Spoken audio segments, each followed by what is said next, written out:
जब पूरा गांव गहरी नींद में डूबा था, दो दोस्त राम और श्याम खेतों से घर लौट रहे थे। रास्ता गांव के बाहरी छोर से होकर गुजरता था, जहां दोनों तरफ ऊंचे ऊंचे पेड़ थे। चांद बादलों में छुप गया था और हवा की सरसराहट एक अजीब सी बेचैनी पैदा कर रही थी। तभी राम के कान खड़े हो गए। श्याम, सुना तूने आवाज? कोई रो रहा है। साफ सुनाई दे रही है, लेकिन इतनी रात को कौन औरत रोएगी? यहाँ इस समय सब तो अपने घरों में है। ये तो शमशान घाट के रास्ते से आ रही है। शमशान? अरे नहीं, चल घर चलते हैं। क्यों मुसीबत मोल लेनी है? मेरे दादाजी कहते हैं शमशान के रास्ते पर रात को भटकना नहीं चाहिए। नहीं रुक, मैं देखना चाहता हूँ। पिछले कई दिनों से गांव में बूढ़े बुजुर्ग कहते हैं कि आधी रात को कोई रोती हुई औरत नजर आती है। सभी इसे मनगढ़ंत कहानी मानते हैं। अगर आज यह सच निकला तो हम दुनिया को बता पाएंगे, गांव वालों को दिखा पाएंगे। दुनिया को बता पाएंगे या फिर कभी किसी को मुंह भी ना दिखा पाएंगे। श्याम, मेरी बात मान, हमें यहाँ से चले जाना चाहिए। मुझे डर लग रहा है। डर मत, मैं हूँ तेरे साथ। और वैसे भी हम बस देखेंगे, और अगर कुछ गड़बड़ लगी तो तुरंत भाग निकलेंगे। श्याम की बातों में एक अजीब सी हिम्मत थी, जिसे सुनकर राम भी मना नहीं कर पाया। दोनों धीरे धीरे उस आवाज़ की तरफ बढ़ने लगे। इनकी टॉर्च की रोशनी सिर्फ कुछ दूर तक ही जा पा रही थी और बाकी सब कुछ अंधेरे में डूबा हुआ था। हवा की सरसराहट एक अजीब सी बेचैनी पैदा कर रही थी। रास्ते में चारों तरफ अंधेरा था, सिर्फ पेड़ों की सरसराहट और हवा की आवाज़ और एक औरत की सिसकियाँ। यह सब मिलकर एक ऐसा माहौल बना रहे थे मानो हर कदम उन्हें एक अज्ञात खतरे की ओर खींच रहा हो। दोनों के कदम भारी होते जा रहे थे। आवाज और साफ आ रही है इस पुरानी पीपल के पेड़ से। दादाजी कहते थे इस पर बहुत पुरानी आत्माएं रहती हैं। चल हिम्मत कर, बस कुछ ही कदम और। दोनों धीमी गति से आगे बढ़ते हैं। दिल की धड़कन बेइंतहा बढ़ रही थी। जैसे ही वे पीपल के पेड़ के पास पहुँचे, सिसकने की आवाज़ बंद हो गई। वहाँ एक गहरा सन्नाटा छा गया, जो पहले से भी ज़्यादा डरावना था। यहाँ कोई नहीं है। शायद हम कुछ और ही सुन रहे थे। शायद शुक्र है भगवान का। चल अब घर चलते हैं।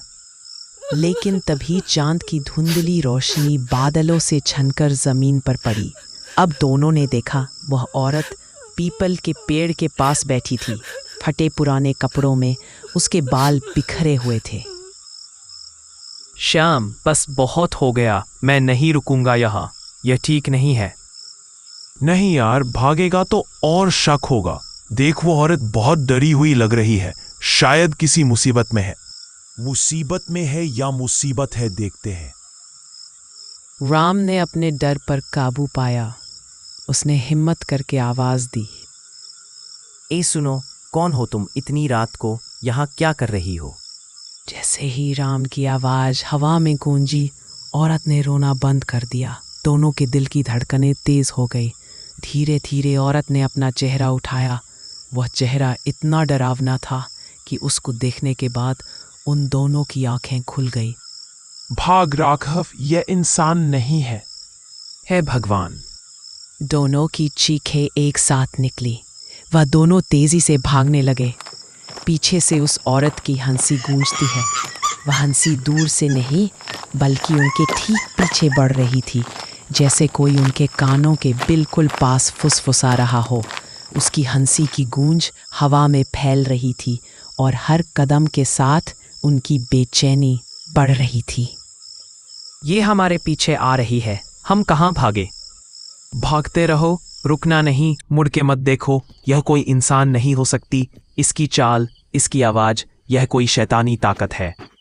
दोनों ने दौड़ते हुए गांव की बाहरी हिस्से में एक टूटी कुटिया देखी। वह उनका आखिरी आसरा लग रही थी। अंदर छुपते हैं, जल्दी। दोनों अंदर जाते हैं। कुटिया अंधेरी थी, दीवारें टूटी हुई थी और छत टपक रही थी। कुछ देर सन्नाटा छाया रहा। वह सांस भी मुश्किल से ले पा रहे थे। उनकी धड़कनों की आवाज़ भी उन्हें बहुत तेज सुनाई दे रही थी। फिर अचानक दरवाजे पर एक दस्तक हुई। यह कोई साधारण दस्तक नहीं थी। ऐसा लग रहा था मानो कोई बहुत भारी चीज़ दरवाज़ा खटखटा रही है। वो यहीं आ गई। शांत रहो, शायद चली जाए। लेकिन दरवाजे पर दस्तक रुक गई और अंदर वही आवाज़ भर गई जैसे वह औरत अब कुटिया के अंदर ही बैठी हो। धीरे धीरे दोनों पीछे हटते हैं कुटिया के दूसरे कोने की तरफ, जब ही अचानक दीवार के कोने में बैठी एक परछाई नजर आती है। वह औरत अब अपनी भयानक आंखों से उन्हें घूर रही थी। औरत धीरे धीरे उनके पास आ रही होती है और कहती है, क्यों आए मेरे रोने को सुनने? अब हमेशा सुनोगे। राम, मैं सह नहीं पा रहा हूं। भाग श्याम, भाग। राम ने उसे उठाने की कोशिश की, लेकिन श्याम के शरीर में जान नहीं बची थी। राम ने आखिरी कोशिश की, लेकिन उसके शरीर में भी ताकत नहीं थी। उनकी चीख अब सिसकियों में बदल रही थी। उस रात गांव वालों ने सुना दो दोस्तों की चीखें जो दूर तक गूंजती रही। अगले दिन सुबह जब कुछ लोग उस रास्ते से गुजरे तो उन्होंने कुटिया के पास 2 लाशें देखी।